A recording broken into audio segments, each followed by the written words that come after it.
అసలు re release movies కి ఇంత క్రేజ్ ఏంటయ్యా స్వామి. అసలు ఎంటర్ అవ్వడమే ఒక్కొక్కరు పిచ్చి పిచ్చిగా అరుచుకుంటూ వచ్చారు. ఇంకా లోపలికి రాగానే ఆయా షేర్ సాంగ్ అయితే మొత్తం ప్లే అవుతా ఉంది. ఇంకా వచ్చిన తర్వాత అయితే అలా మూవీ టైటిల్ కార్డ్స్ అయితే అన్ని ఒక్కొక్కటి వస్తూ ఉన్నాయి.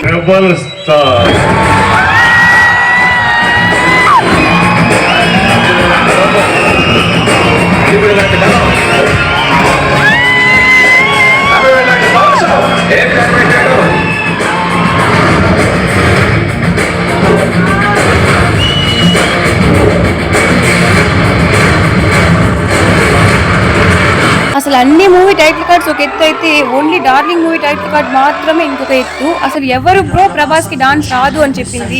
ఇప్పుడంటే ఏదో నీ ఇంజరీస్ అన్ని ఇంజరీస్ అవ్వడం వల్ల మూవీలో డాన్స్ వేసే స్కోప్ లేకపోవడం వల్ల డాన్స్ వేయట్లేదు. కానీ అసలు వింటేజ్ ప్రభాస్ వేసిన డాన్స్ చూసి మళ్ళీ వచ్చి చెప్పండి మీరు ప్రభాస్ కి డాన్స్ రాదు అని. అసలు రీ రిలీజ్ మూవీకి ఇంతమంది వస్తారు అని అస్సలు ఎక్స్పెక్ట్ చేయలేదు. ఈ జాతర మూమెంట్లో ఇంత ఎండకి ఇంతమంది వచ్చారు అంటే అసలు వావ్ అనిపించింది. అసలు ఎవరు ఒప్పుకున్నా ఒప్పుకోకపోయినా వద్దు అన్నా కాదు అన్నా Prabhas is the India's biggest super star. దాన్ని ఎవరు మార్చలేరు. ఆ కటౌట్ని ఎవరు మ్యాచ్ కూడా చేయలేరు. ఇంకా అసలు లాస్ట్లో తింగర్ పుల్లే సాంగ్ అయితే ఒక్కొక్కరు ర్యాంప్ పాడించేశారు.